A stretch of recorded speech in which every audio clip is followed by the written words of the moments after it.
नमस्कार, मैं हूं Iqbal Parvez. India news desk में आपका स्वागत है। साथियों, भारतीय जनता पार्टी की हालत खस्ता है वेस्ट बंगाल में। जी हां, आप समझ लीजिए कि भारतीय जनता पार्टी में जो लोग गए थे उन्हें अछूत मान लिया गया है और जो लोग छोड़कर तृणमूल में आ रहे हैं उन्हें सैनिटाइज किया जा रहा है कि तुम पर संक्रमण लग चुका है। आप सोचिए कितनी जलालत की बात है, कितनी बेइज्जती की बात है कि जो लोग भारतीय जनता पार्टी को छोड़कर आ रहे हैं तृणमूल में उनको सैनिटाइज किया जा रहा है साहब कि आपको संक्रमण लग गया है। जाहिर सी बात है, सही भी है, उनको संक्रमण लग गया था हिंदू मुसलमान का, उनको संक्रमण लगा होगा नफरत का, उनको संक्रमण लगा होगा हिंदुस्तान पाकिस्तान का। इसी वजह से जब वो तृणमूल में जा रहे हैं तो उनको सैनिटाइज किया जा रहा है। साथियों, इतना ही नहीं, भारतीय जनता पार्टी की हालत इतनी ख़राब हो गई है कि लगातार बीजेपी के नेता और कार्यकर्ता छोड़ कर बीजेपी को तृणमूल में जा रहे हैं। अभी जो लेटेस्ट खबर आई है उसमें 38 नेता के साथ 3000 कार्यकर्ताओं ने एक साथ भारतीय जनता पार्टी को छोड़ा और तृणमूल में शामिल हुए। ये खबर आई है साथियों आसनसोल से, जहां पर एक साथ 38 नेताओं ने भारतीय जनता पार्टी को रिजाइन किया और तृणमूल में शामिल हो गए। साथियों, साथ में इन्होंने शपथ भी लिया है हाथ में तुलसी और धान वगैरह लेकर कि अब वो ऐसी गलती ना करेंगे। तो आप सोचिए कि बीजेपी की कितनी बेइज्जती हो रही है। साथियों, बहुत ही जल्द बंगाल भाजपा मुक्त होने जा रहा है। जी हाँ, और उसके बाद ऐसा लगता है कि बहुत ही जल्द देश भी भाजपा मुक्त होगा, लेकिन इसकी शुरुआत बंगाल से हो चुकी है। साथियों, बंगाल बीजेपी के 38 नेता अपने 3000 समर्थकों के साथ टीएमसी में हुए शामिल। पश्चिम बंगाल में विधानसभा चुनाव होने के बाद अब भारतीय जनता पार्टी के अंदर भगदड़ मची हुई है। लगातार स्थानीय नेताओं और कार्यकर्ताओं के पार्टी छोड़कर भागने की तस्वीरें सामने आ रही हैं। बंगाल में विधानसभा चुनाव से पहले जिस तेजी से टीएमसी छोड़कर तमाम नेता और कार्यकर्ता बीजेपी में आए थे, अब उसी तेजी से बीजेपी छोड़कर तृणमूल कांग्रेस में लौट रहे हैं। रविवार को आसनसोल में भी करीब 38 स्थानीय नेता अपने 3000 के लगभग समर्थकों के साथ टीएमसी में शामिल हो गए। साथियों, ये बड़ी खबर है और ये भारतीय जनता पार्टी के लिए शर्मनाक है। वहां पर बीजेपी को अपना अस्तित्व बचाना मुश्किल हो चुका है, अपनी पार्टी को जिंदा रखना मुश्किल हो चुका है। साथियों, इससे पहले गुरुवार को वीरभूम जिले में भारतीय जनता पार्टी के सैकड़ों कार्यकर्ताओं ने वापस टीएमसी की सदस्यता ली, जबकि बुधवार को भी करीब 4000 बीजेपी कार्यकर्ता टीएमसी में शामिल हुए थे। वीरभूम जिले के मयूरेश्वर में करीब 4000 बीजेपी कर्मियों ने टीएमसी की सदस्यता ली। इस दौरान इन बीजेपी कर्मियों ने हाथों में तुलसी पत्ता, दूध, घास और धान लेकर बाकायदा शपथ पाठ किया कि इसके बाद वह कभी भी टीएमसी छोड़कर नहीं जाएंगे और अगर जाते हैं तो जो भी सजा दी जाएगी उसे वह लोग नतमस्तक होकर लेंगे। इससे एक दिन पहले हुगली के खाना कुल में सिर मुंडवाकर सैकड़ों लोग बीजेपी छोड़कर टीएमसी में शामिल हुए थे। तो साथियों, ये लोग आप देखिए कि ये लोग न सिर्फ भारतीय जनता पार्टी को छोड़कर टीएमसी में जा रहे हैं बल्कि शपथ भी ले रहे हैं। आप सोचिए कि कितनी बुरी हालत हो गई है भारतीय जनता पार्टी की। शुरुआत आप देखिए कि सबसे पहले तस्वीरें आई कि सड़क पर लोग ऑटो रिक्शे में निकलकर लाउड स्पीकर पर माफ़ी मांग रहे हैं तृणमूल पार्टी से और ममता बनर्जी से कि हमसे गलती हो गई, हमें वापस तृणमूल में ले लिया जाए। गली गली समझ लीजिए कि घूम घूम कर उन्होंने माफ़ी मांगी थी। और उससे पहले सोनाली गुहा ने पब्लिकली माफ़ी मांगी थी और उन्होंने कहा था कि हमारी हालत ऐसी हो गई है जैसे बिना जल के मछली की होती है, वैसे ही हम दीदी के बिना नहीं रह सकते, हमें क्षमा करें और दीदी हमें वापस तृणमूल में ले। और वहीं से साथियों शुरुआत हुई थी। उसके बाद ऑटो में घूम घूम कर लोगों ने माफ़ी मांगी। उसके बाद तो हालत ये हो गई कि लोगों ने सिर मुंडवा कर और गंगा जल अपने ऊपर छिड़कवाया है ताकि उनका शुद्धिकरण हो सके। आप सोचिए कि इससे बड़ी जलालत भारतीय जनता पार्टी के लिए क्या होगी कि उसके नेता और कार्यकर्ता अपना सिर मुड़वा कर तृणमूल में गए, अपने ऊपर गंगा जल छिड़कवाया ताकि उनकी शुद्धिकरण हो सके।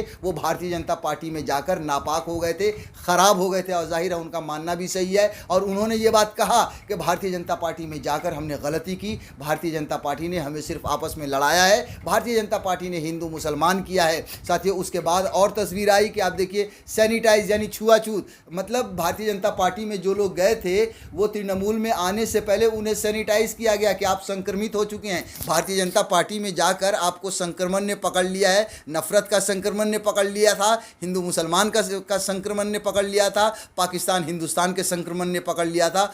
वापस जब वो टीएमसी में जा रहे थे तो उन पर सैनिटाइज किया गया, यानी कि दवाई छिड़की गई ताकि उनका संक्रमित मन मर सके साथियों, उनके कीटाणु को मारा जा सके। और उसके बाद अब ये तस्वीर आई है कि उन्होंने हाथ में तुलसी का पत्ता और धान लेकर शपथ ली है कि अब वो तृणमूल छोड़कर वापस कहीं नहीं जाएंगे। साथियों, भारतीय जनता पार्टी में हम सब जानते हैं और पूरा देश जानता है कि बंगाल में उनकी कोई ज़मीन नहीं थी, उनके कोई कार्यकर्ता नहीं थे, उनके कोई बड़े नेता नहीं थे।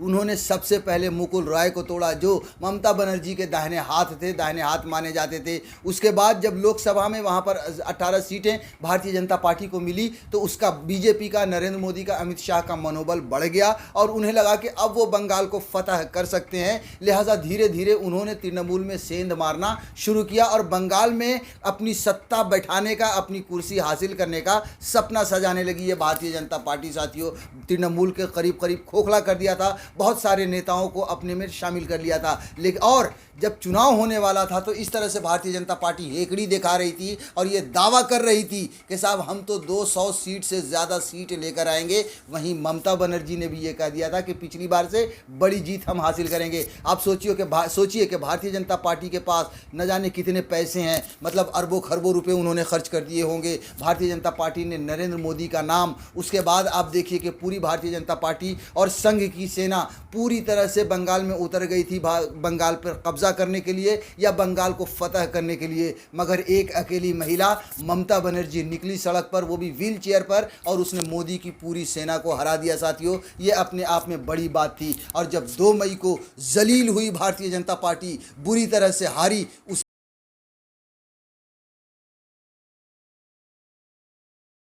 जा रहे हैं उनके एक एक नेता उन्हें छोड़ छोड़ कर जा रहे हैं। मुकुल रॉय जिनको सबसे पहले भारतीय जनता पार्टी ने तोड़ा था तृणमूल से, वो भी अब वो भी तृणमूल में वापस आ चुके हैं और वो भारतीय जनता पार्टी को कमज़ोर करने में लग गए हैं। बंगाल से लेकर त्रिपुरा तक हर जगह वो भारतीय जनता पार्टी के नेताओं को तोड़ रहे हैं और तृणमूल में वापस ला रहे हैं। साथियों, ऐसे में भारतीय जनता पार्टी की बहुत ही ज़्यादा जलालत हो रही है और न सिर्फ जलालत हो रही है बल्कि मुश्किल हो चुका है कि बंगाल में वो अपनी पार्टी को बचाएं कैसे, क्योंकि नेता हों या कार्यकर्ता सभी हर रोज़ छोड़ छोड़ कर तृणमूल में वापस जा रहे हैं।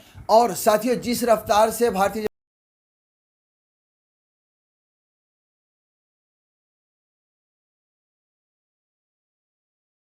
बहुत ही जल्द और यहाँ से शुरुआत हुई है बीजेपी मुक्त भारत की, क्योंकि अब जो है सो अब ऐसा महसूस होने लगा है और लोग बातें करने लगे हैं कि नरेंद्र मोदी को टक्कर ममता बनर्जी दे सकती है। अगर सभी विपक्षी दल एक साथ होते हैं तो उसमें प्रधानमंत्री का चेहरा ममता बनर्जी को बनाया जा सकता है। दूसरे सभी विपक्षी दल को शायद ही किसी को एतराज़ हो ममता बनर्जी के ममता बनर्जी का नाम प्रधानमंत्री के लिए आगे करने में। इसलिए अब भारतीय जनता पार्टी के लिए चुनौती न सिर्फ बंगाल में हो गई है अपनी पार्टी को बचाना, बल्कि सेंटर में भी अपनी कुर्सी को बचाना मुश्किल हो गया है, अपनी सरकार को बचाना मुश्किल हो गया है। क्योंकि अगर विपक्ष एक साथ हुआ और ममता बनर्जी प्रधानमंत्री की कैंडिडेट बनकर सामने आई तो वो सीधी तौर पर टक्कर दे सकती हैं। और वैसे भी भारतीय जनता पार्टी की हालत खस्ता है। ममता बनर्जी को सामने आने के बाद मोदी की हार पक्की मानी जा रही है, भारतीय जनता पार्टी की हार पक्की मानी जा रही है।